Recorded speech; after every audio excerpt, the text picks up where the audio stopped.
हर साल क्यों घट रहा गोवर्धन का आकार? भगवान कृष्ण ने क्यों उठाया गोवर्धन पर्वत? ये भगवान श्री कृष्ण की लीला स्थली है। यहीं पर भगवान श्री कृष्ण ने द्वापर युग में ब्रजवासियों को इंद्र के प्रकोप से बचाने के लिए गोवर्धन पर्वत अपनी कनिष्ठ अंगुली पर उठाया था। गोवर्धन पर्वत को भक्तजन गिरिराज जी भी कहते हैं। सदियों से यहाँ दूर दूर से भक्तजन गिरिराज जी की परिक्रमा करने आते रहे हैं। ये 7 कोस की परिक्रमा लगभग 21 किलोमीटर की है। मार्ग में पड़ने वाले प्रमुख स्थल है आन्यौर, गोविंद कुंड, पुंछरी का लौठा, जतिपुरा, राधा कुंड, कुसुम सरोवर, मानसी गंगा, दानघाटी इत्यादि हैं। परिक्रमा जहां से शुरू होती है वहीं पर एक प्रसिद्ध मंदिर भी है जिसे दानघाटी मंदिर कहा जाता है। गोवर्धन मंदिर की पौराणिक कथा। मान्यता है कि गोवर्धन पूजा से दुखों का नाश होता है और दुश्मन अपने छल कपट में कामयाब नहीं हो पाते हैं। ये गोवर्धन पर्वत आज भी मथुरा के वृंदावन इलाके में स्थित है। पौराणिक कथाओं के अनुसार पुलस्त्य ऋषि मथुरा में श्री कृष्ण लीला से पहले ही गोवर्धन पर्वत को लाए थे। हिंदू मान्यता अनुसार पुलस्त्य ऋषि तीर्थ यात्रा करते हुए गोवर्धन पर्वत के पास पहुंचे तो सुंदरता और वैभव देखकर गदगद हो गए और उसे साथ ले जाने के लिए गोवर्धन के पिता द्रोणाचल पर्वत से निवेदन किया कि मैं काशी में रहता हूं, गोवर्धन को ले जाकर वहां पूजा करूंगा। पुलस्त्य ऋषि के निवेदन पर द्रोणाचल बेटे के लिए दुखी हुए लेकिन गोवर्धन के मान जाने पर अनुमति दे दी। काशी जाने से पहले गोवर्धन ने पुलस्त्य से आग्रह किया कि वह बहुत विशाल और भारी है, ऐसे में वह उसे काशी कैसे ले जाएंगे, तो पुलस्त्य ऋषि ने तेज बल के जरिए हथेली पर रख कर ले जाने की बात कही। गोवर्धन ने कहा कि वह एक बार हथेली में आने के बाद जहां भी रखा जाएगा वहीं स्थापित हो जाएगा। आग्रह मानकर पुलस्त्य ऋषि गोवर्धन को हथेली पर रखकर काशी चल पड़े। पुलस्त्य ऋषि मथुरा पहुंचे तो गोवर्धन ने सोचा कि श्री कृष्ण इसी धरती पर जन्म लेने वाले हैं और गाय चराने वाले हैं, ऐसे में वह उनके पास रहकर मोक्ष पालेगा। ये सोचकर गोवर्धन ने अपना वजन बढ़ा लिया, जिसे उठाने में पुलस्त्य ऋषि को आराम की जरूरत पड़ गई।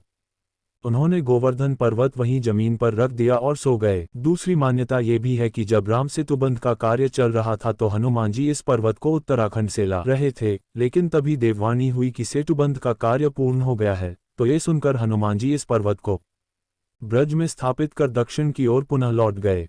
पुलस्त्य ऋषि ने गोवर्धन को दिया श्राप। पुलस्त्य ऋषि जब जगे तो उन्होंने गोवर्धन पर्वत को चलने को कहा, मगर जब गोवर्धन ने अपनी शर्त याद दिलाई तो पुलस्त्य ऋषि नाराज हो गए और उन्होंने गोवर्धन पर छल करके सुलाने का आरोप लगाया। गुस्से में पुलस्त्य ने गोवर्धन पर्वत को हर दिन मुट्ठी भर घटने का श्राप दे डाला। पुलस्त्य ने कहा कि तुम्हारी ऊंचाई घटते घटते कलयुग में तुम पूरे के पूरे पृथ्वी में समा जाओगे। कहा जाता है कि पुलस्त्य ऋषि के श्राप के चलते गोवर्धन पर्वत की ऊंचाई 30,000 मीटर थी, जो करीब 30 मीटर बची है। गोवर्धन पर्वत की परिक्रमा 6 घंटे में होती है। परिक्रमा गोवर्धन पर्वत करीब 10 किलोमीटर तक फैला है। गोवर्धन पर्वत की परिक्रमा 21 किलोमीटर है। इसे पूरा करने में 5 से 6 घंटे लगता है। ये पर्वत यूपी और राजस्थान में विभाजित है। हजारों श्रद्धालु गिरिराज की परिक्रमा करने आते हैं। गोवर्धन पूजा विधि। गोवर्धन पूजा के लिए पहले आंगन में गोबर से भगवान गोवर्धन चित्र बनाएं। रोली, चावल, खीर, बताशी, जल, दूध, पान, केसर, फूल और दीपक जलाकर भगवान की पूजा करें। पूजा के उपाय। 1. गोवर्धन पूजा के दिन पूजा करने वाले को सुबह सुबह तेल मलकर नहाना चाहिए। 2. घर के मुख्य दरवाजे पर गोबर से गोवर्धन चित्र बनाएं। गोबर गोवर्धन भी बनाएं। 3. उसके बीच भगवान कृष्ण की मूर्ति रख दें, फिर श्री कृष्ण गोवर्धन की पूजा करें। 4. पूजा की समाप्ति पर पकवान और पंचामृत से भोग लगाएं।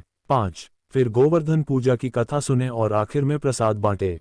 भगवान कृष्ण ने क्यों उठाया गोवर्धन पर्वत? इस पर्वत को भगवान कृष्ण ने अपनी चींटी अंगुली से उठा लिया था। कारण ये था कि मथुरा, गोकुल, वृंदावन आदि के लोगों को वह अति जलवृष्टि से बचाना चाहते थे। नगरवासियों ने इस पर्वत के नीचे इकट्ठा होकर अपनी जान बचाई। अति जलवृष्टि इंद्र ने कराई थी। लोग इंद्र से डरते थे और डर के मारे सभी इंद्र की पूजा करते थे, तो कृष्ण ने कहा था कि आप डरना छोड़ दे। इस पर्वत की परिक्रमा के लिए समूचे विश्व से कृष्ण भक्त, वैष्णवजन और वल्लभ संप्रदाय के लोग आते हैं। यह पूरी परिक्रमा 7 कोस अर्थात लगभग 21 किलोमीटर है। परिक्रमा मार्ग में पड़ने वाले प्रमुख स्थल आन्यौर, जातिपुरा, मुखारविद मंदिर, राधाकुंड, कुसुम सरोवर, मानसी गंगा, गोविंद कुंड, पूंछरी का लौठा, दांघाटी इत्यादि हैं। गोवर्धन में सुरभि गाय, ऐरावत हाथी तथा एक शिला पर भगवान कृष्ण के चरण चिन्ह हैं। गोवर्धन की परिक्रमा का पौराणिक महत्व है। प्रत्येक माह के शुक्ल पक्ष की एकादशी से पूर्णिमा तक लाखों भक्त यहाँ की सप्तकोसी परिक्रमा करते हैं। प्रतिवर्ष गुरु पूर्णिमा पर यहाँ की परिक्रमा लगाने का विशेष महत्व है। श्री गिरिराज पर्वत की तलहटी समस्त गौड़ीय संप्रदाय, अष्टचाप कवि एवं अनेक वैष्णव रसिक संतों की साधना स्थली रही है। अगर हमारा वीडियो पसंद आए तो सब्सक्राइब, लाइक, शेयर, कमेंट जरूर